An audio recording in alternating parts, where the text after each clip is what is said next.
Hola, bienvenidos. Hoy les voy a hablar de Edgar Allan Poe. Nació el 19 de enero de 1809 en Boston, Massachusetts. Sus padres, David Poe Jr. y Elizabeth Arnold Poe, eran actores, pero su situación económica era muy mala. Es por eso que cuando Edgar apenas tenía 2 años, su padre los abandonó, dejando a su madre sola y con 3 niños que cuidar. Cuando Edgar tenía 3 años, su madre falleció a causa de una tuberculosis y los hermanos fueron separados. A su hermano mayor lo acogieron sus abuelos y la hermana menor se quedó con la familia Mackenzie, mientras que a Edgar lo adoptó la familia Allan, y a pesar de que su madre adoptiva siempre lo quiso, la relación con su padre adoptivo no fue buena, y aunque le dieron su apellido, nunca lo adoptaron formalmente. Cuando Edgar tenía 6 años, él y su nueva familia se trasladaron a Inglaterra, en donde vivieron por 5 años. Este tiempo en Inglaterra le sirvió a Edgar para estar en contacto con los paisajes góticos de Londres y para aprender latín y francés. Además, también estudió en Escocia durante un tiempo.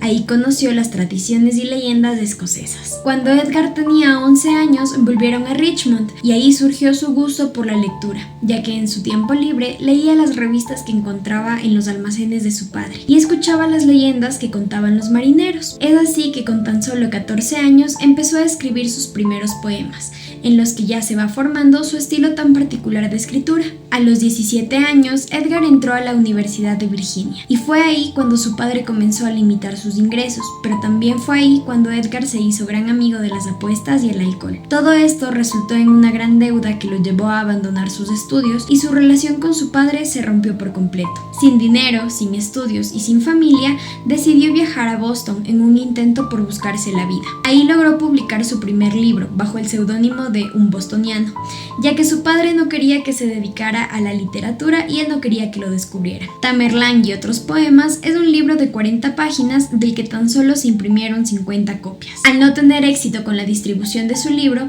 decide enlistarse en el ejército bajo el nombre de Edgar A. Perry, y aunque tenía 18 años, se hizo pasar por alguien de 22. Sirvió arduamente durante 2 años cuando le reveló al teniente Howard su verdadero nombre y las circunstancias bajo las cuales se enlistó. El teniente accedió a acortar sus 5 años de enlistamiento solo si se reconciliaba con su padre. Edgar lo intentó, pero su padre se mostraba inflexible a tal punto que ni siquiera le contó sobre la terrible enfermedad que sufría su madre. Finalmente, el 28 de febrero de 1829, ella falleció y Edgar solo pudo asistir a su casa al siguiente día de su funeral. Parado frente a su tumba, no pudo resistir el dolor que sentía y cayó inanimado. Frente a todos estos acontecimientos, su padre accedió a ayudarle a licenciarse con la condición de que se enliste en la Academia Militar de West Point. El 15 de abril de 1829 consiguió licenciarse y se fue a vivir por un tiempo con su hermano mayor, su abuela, su tía y su prima Virginia Eliza Clem. Aprovechó ese tiempo para publicar su segundo libro, Al-Araf,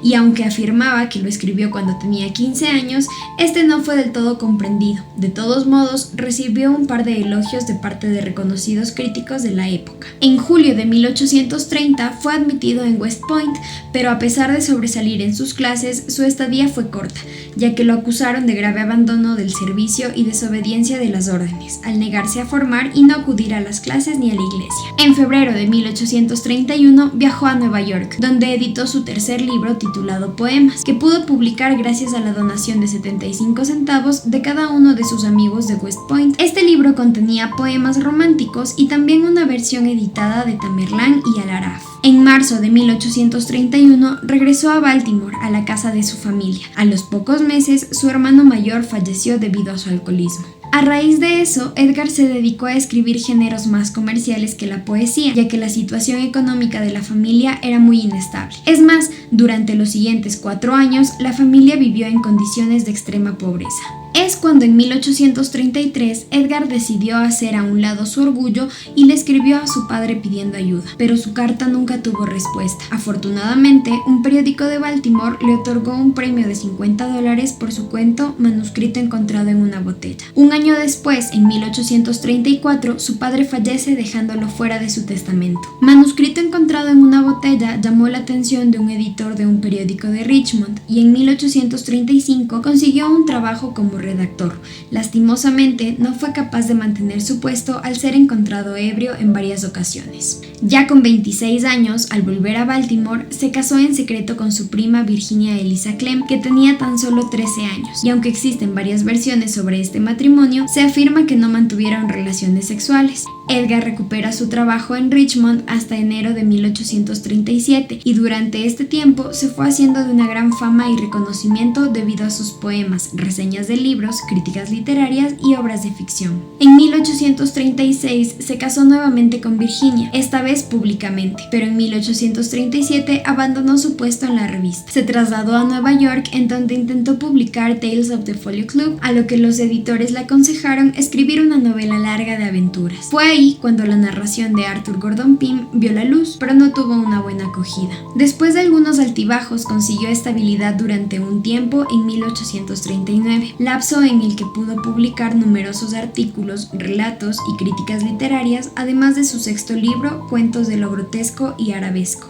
El 30 de enero de 1847, cuando Virginia apenas tenía 24 años, falleció de tuberculosis, hecho que provocó que Edgar recayera en la bebida y en el consumo de láudano, que contiene opio, para sobrellevar su depresión y los problemas de salud que él también comenzó a sufrir. En 1848, Poe intentó suicidarse con láudano, pero este mismo fue el que le salvó la vida al provocarle vómito. Edgar pasó sus últimos días de vida en Baltimore hasta que el 3 de octubre de 1849 lo encontraron delirante en las calles y con ropa que no era suya. Fue trasladado al hospital, donde murió el domingo 7 de octubre a las 5 de la mañana. Incluso al día de hoy su muerte sigue siendo un misterio, ya que nunca se pudo dar una explicación de por qué se encontraba en ese estado, por qué vestía las ropas de alguien más y su acta de defunción nunca apareció. Aunque desde 1872 existe la teoría de que agentes electorales emborrachaban a pobres incautos para hacerles votar por el mismo candidato varias veces. Otras especulaciones van desde el delirium tremens, que es el síndrome de abstinencia por el alcohol, un ataque cardíaco, epilepsia, sífilis, meningitis e incluso hasta el asesinato. El legado e influencia de Edgar Allan Poe en la literatura es inmenso. Además, se le ha considerado como uno de los mejores escritores de relato corto del mundo, al igual que del misterio y del terror. Se anticipó a la creación de las novelas de ciencia ficción y es el precursor de la novela policíaca. Y si se lo piensa, también es quien propuso al antihéroe, centrándose en personajes oscuros, fatalistas y con tendencias autodestructivas. Esto se lo puede ver no solo en la literatura, sino también en el cine, en los videojuegos y hasta en los cómics. Y listo, eso es todo por el video de hoy. No se olviden de suscribirse, darle like y coméntenme cuál es su obra favorita de Edgar Allan Poe. La mía es El corazón delator. Bye.